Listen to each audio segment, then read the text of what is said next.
I'll introduce our first speaker, who is Gary Francione. Gary is a legal scholar and professor of law and philosophy at Rutgers Law School. He pioneered the Abolitionist Approach to animal rights, which he'll talk to us about today. He's spoken all over the world for a few decades now.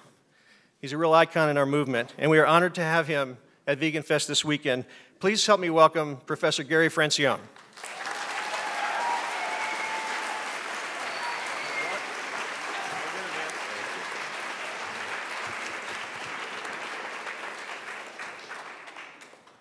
If I don't use the microphone, can you hear me?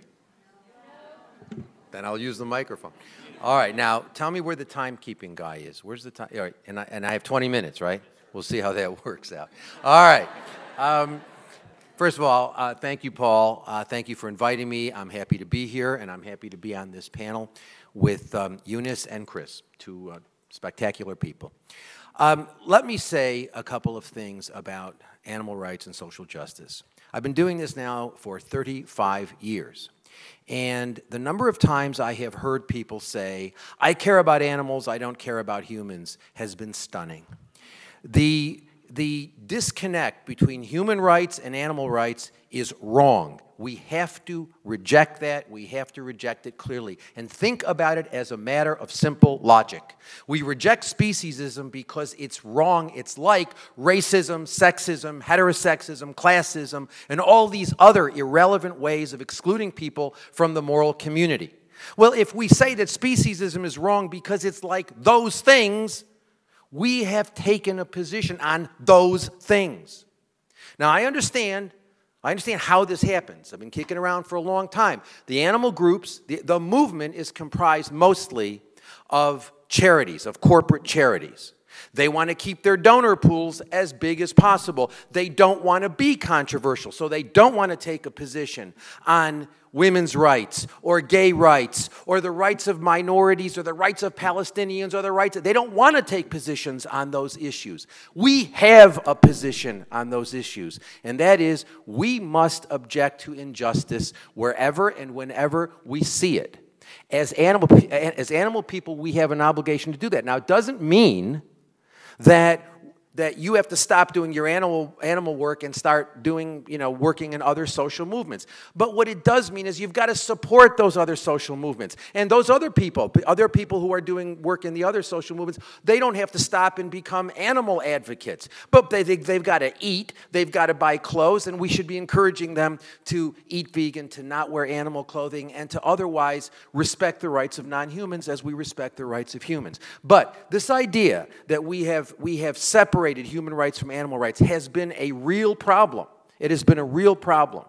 And, and we've got to, if we expect to make progress, we have to be clear that we are the modern peace movement, that we embrace everyone, we embrace the fundamental rights of everyone. The difference is our peace movement includes non-humans. But we can't ever, ever, ever lose sight of the fact that fighting for non-human rights commits us to fighting for human rights as well. And it is very disturbing to me when I see, for example, my old friends at PETA with their relentlessly sexist, misogynistic campaigns. We are never going to get, as long as we're treating women like meat, we're going to continue to treat animals like meat. We've got to move away from all that stuff. We've got to get rid of it. We've got to move away from it. We've got to reject it. And we've got to accept that animal rights only make sense once we embrace broadly a concept of human rights. Now, the question that Paul said, why hasn't veganism done as well as we'd like it to do? And there's a simple answer for that. It's the Russians. They're responsible. No. And I think we have failed to make veganism a social movement. Again, the movement is comprised of corporate charities. They want to keep the donor pools as broad as possible. So they stay away from the controversial progressive issues, but they also stay away from the idea that veganism is a moral imperative, it's a moral baseline, because they don't want to alienate the people who aren't vegans. So, to the extent that any of these groups talk about veganism at all, they talk about it as a way of reducing suffering. They don't talk about it as a moral imperative, as something we have a moral obligation to do. They talk about it, they say, well, you know, you can be a vegan, or you can eat cage-free eggs, or you can eat crate-free pork, or you can be a reducitarian, or you could be, you know, you could do a meatless Monday sort of thing. All of these things are wonderful, and the answer is no, they're not. Okay? A lot of them are speciesist, and we ought to reject them, and we ought to be clear. If animals matter morally, it's really quite simple. If animals matter morally, veganism is the only rational response. You are either a vegan or you are an active participant in animal exploitation. There is no third choice. Okay? So I want to talk a little bit about, I'm going to be talking at length tomorrow about the abolitionist approach, which is simply the somewhat arbitrary name I've given the work that I used to call it the animal rights approach, but animal rights is now a meaningless expression, so I now call it the abolitionist approach, and that'll probably become meaningless in another 10 years, and I'll have to think of something else. But I'm going to talk about it at greater length tomorrow. But I want to talk a little bit about what the abolitionist approach is, because I think we have failed to systematically understand what it is we're doing. You know, this isn't about, I mean, yes, it is about health in the sense that we have a moral obligation to not harm ourselves, and we ought to be concerned about health issues. Yes, yes. But this is an important social justice issue. And we haven't really thought very critically about it. You know, we present it, for the most part, the large groups present it as a lifestyle issue. It's not a lifestyle issue. Any more than being somebody who embraces equality and rejects racism. That's not a lifestyle issue. That's fundamental to who you are as a human being. So I want to talk about the 6 components of the abolitionist approach briefly. First of all, the first principle is if animals are going to matter morally, they've got to have one right, and that is, at least one right, but one right, and that is the right not to be property. Look, if something is animals are property. They have no inherent intrinsic value. They only have extrinsic external value, okay? Now, you might love your dog or your cat, but those animals are your property. If you want, you can take them to your veterinarian today. You have a legal right to dump them at a shelter or take them to a veterinarian, if the veterinarian will do it, and have the veterinarian kill your animal, okay? So, yes, you might not think of your dogs and your cats and the other non-humans who live with you as your property, but the rest of the world does, and they are. They have the value you give them. You may assign them a higher value because you love them. But if you want to keep your dog chained outside and show your dog no affection because you don't value your dog very much, that's fine too. Your dog is your property. Animals are property. They have no inherent intrinsic value. They only have extrinsic external value.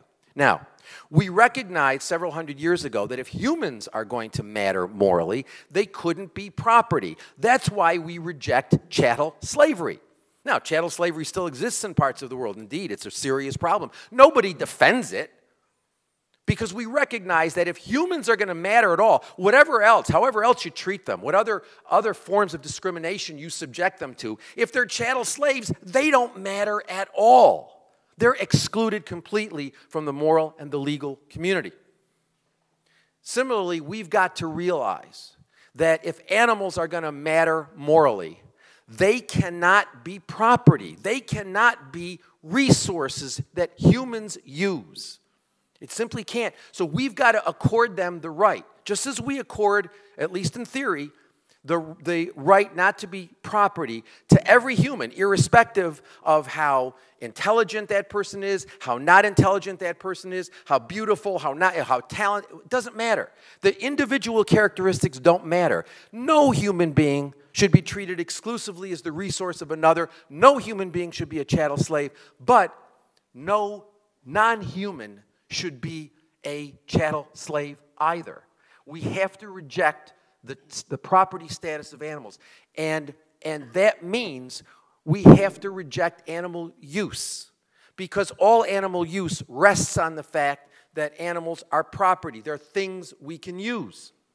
Okay? If we accord them this right, and we can't do it as a legal matter in the first instance. You can't do it. It's got to be a social thing. This has got to come from us. We have to shift the paradigm. We've got to have a revolution of the heart. We have to shift the paradigm away from property towards non-human personhood. And only then can the law be useful. The law is useless in terms of affecting important social change. Law follows social change. Law does not lead social change. Okay? So you can't look to the legal system. We have to look to ourselves. We have to change. We have to change the way people think about animals and get them to see that if animals matter, then they can't be property. But if they can't be property, then we've just pulled the rug out from under the... We just deprived ourselves of the justification of using them in the ways that we use them. So that's point number one. Again, I'm going to talk more about this stuff tomorrow, but point number one, animals have to have the right not to be property. Point number two, if animals have the right not to be property, and if we ought not to be using them, we ought not to be promoting welfare reform. We ought not to be promoting single-issue campaigns.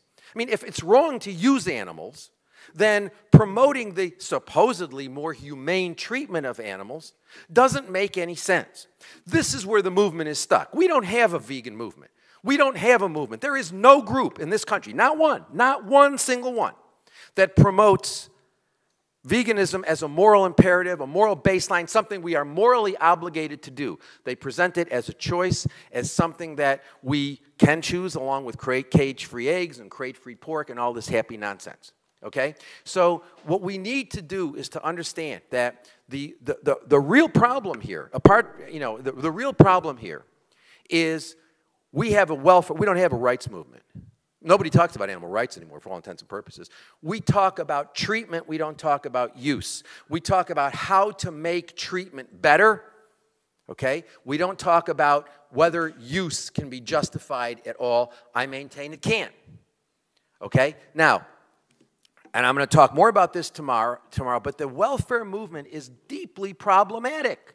It's deeply problematic for a lot of different reasons. First of all, it encourages animal exploitation. It sends a message to people. You can exploit animals in a compassionate way. You can do the wrong thing in the right way. You know, if you buy cage-free eggs, you're discharging your obligations to animals. No, you're not. Cage-free eggs involve torture. It's a question of whether you got them in a small cage or whether you got them in a larger cage, one larger cage. It's all torture. It's all unjust. It's all suffering. It's all death. They all end up in the same slaughterhouse anyway. How many people in this room have ever been to a cage-free facility? They're horrible. They are absolutely horrible. It drives me crazy when I see my friends at HSUS and Mercy for Animals and all these other organizations praising corporations that agree to buy their, to provide only cage-free eggs, as if this is some sort of improvement. No, it is not. Indeed, it's a step backward because we're sending the wrong message to people. We're saying, you can do something unjust in an all right way and don't worry about it. Okay, so I'm going to talk more about this tomorrow because this is a really important point, and it's a little more complex than I'm making out right now, but we'll discuss it more tomorrow. Welfare reform encourages animal exploitation, okay? It encourages animal exploitation. Single-issue campaigns. You know, when we see all this stuff about the Asians eating dogs, well, I have news for you. You know, if you've ever been to an American slaughterhouse, I want you to tell me that that Asian people are somehow qualitatively different. You know, I mean, we focus on, well, what are they doing to the dolphins in Taiji? What are they doing to the dogs in South Korea? What are they doing to the seals? What are they doing? These single-issue campaigns, the anti-fur campaign, that's been going ever since I was a kid. I mean, I'm not anymore. But, I mean, the first thing I remember getting involved, the first thing I remember was the anti-fur campaign. The anti-fur campaign, fur industry is stronger now than it was back then, and there's no difference between fur and leather and wool. All these single-issue campaigns encourage people to believe that there are better and worse ways to exploit animals, and as long as they're participating in the supposedly better forms, eat your steak, just give us money so that we can get, so we can oppose those barbaric people in Asia who are eating dogs. You know, yes, I wish the people in Asia weren't eating dogs. I wish the people here were not eating cows and chickens and everybody else. So, I mean, there's really no difference. But these campaigns are really insidious. They're not moving things forward. They're moving things backward because they're sending out a message. You know, last week, my friends at Farm Sanctuary, I've known these people for, you know, zillions of years. But last week, their director of outreach called vegans fundamentalists and basically said, you know, what you ought to do is consume cows rather than chickens because it takes a lot of chickens to make a cow. And so therefore, you know, if we eat cows, we'll be killing fewer animals. I mean, you know, look, less suffering is better than more suffering. That's clear. Nobody disagrees with that. But we ought not to be promoting the idea that less suffering is somehow a good thing. Okay? Yes, it's better. If I'm going to kill you, it's better that I not torture you. 5 minutes? Holy God. Somebody take him out for a drink. So now I lost my train of thought. In any event, okay, so it's very important to understand that yes, less suffering is better than more suffering. But we ought not to be encouraging the idea. If I'm going to kill you, I shouldn't torture you. But we shouldn't be saying, oh, okay, I should go ahead and kill you anyway, as long as I don't torture you. That's what the movement's doing. It's sending confused messages. We've got to be clear. Principle number 3, veganism is the moral baseline. This is a matter of fundamental justice. If animals matter morally, we can't eat them, wear them, or use them. End of story. And there's no distinction between meat and other animal products. Animals used for dairy and eggs, kept alive longer, treated every bit as badly, they all end up in the same slaughterhouse. Frankly, it's drawing the line between meat and other animal products is an incoherent thing to do. We've got to be clear. Veganism is a moral baseline. It's not a lifestyle matter. It's a matter of fundamental justice.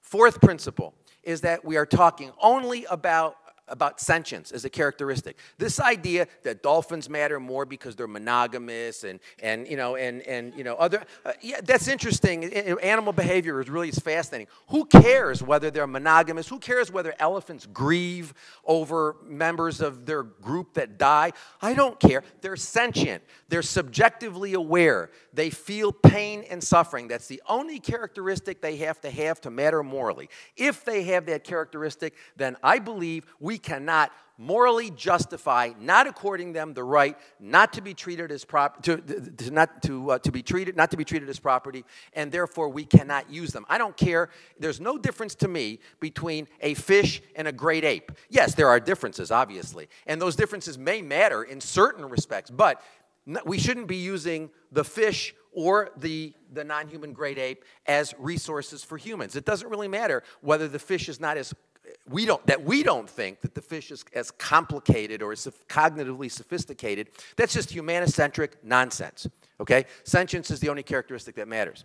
Next principle, the principle I talked about before, is the relationship between human rights and animal rights. We've got to stop otherizing. We otherize non-humans because we otherize each other. Because we draw lines, and and white males are on one side and the rest of the world is on another, and we've got to stop that. We've got to reject sexism. We've got to reject racism. We've got to reject classism. We've got to reject all forms of discrimination which result in excluding people irrationally from the scope of moral concern. The final principle is the principle of nonviolence. Look, the problem is, if violence were ever going to solve this problem, if violence ever solved problems, we'd be living in the Garden of Eden right now, because the history of humankind is a history of violence, mindless violence. It hasn't brought us peace, that's for sure. It's brought us more conflict, it's brought us more violence. Violence begets violence. So we've got to move away from this idea that violence is a good thing or violence is going to solve this problem. It's not going to solve this problem. Several years ago I was in Canada, and someone said to me, well, if a vivisector is using 60 dogs, a year, why isn't it, in horrible experiments, why isn't it okay to use violence against the vivisector? And I asked that person, are you a vegan? Yes. Is your mother a vegan? No. And I said, well, then why not? Is it okay to use violence against your mother?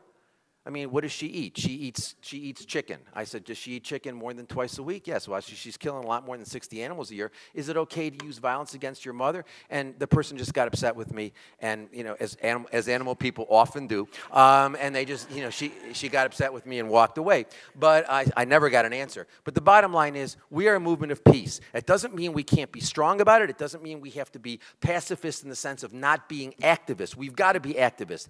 I ask you, please, spend a part of every single day of your life engaging in creative, nonviolent vegan advocacy. If you take the vegans, if you take the lowest number of vegans we've got, the lowest estimate, and each one of us turns one other person on in the next year to veganism, and then that happens again and again and again and again, the world becomes vegan in 20 years, less than 20 years, fewer than 20 years. But that's not going to happen. But it could happen if we don't ever underestimate the importance of education. It's the most important tool we have to change the world. So please, creative, nonviolent, vegan advocacy. Let us change the world. Let us bring about that revolution of the heart. And understand something. Veganism is a moral imperative. It's not about lifestyle. It's about what our moral obligations are to the other animals with whom we share this planet. I look forward to talking with you while I'm here, and tomorrow I'm going to do a much longer session about this, and those of you who disagree can yell at me. It won't be the first time, but anyway, peace. Thank you very much.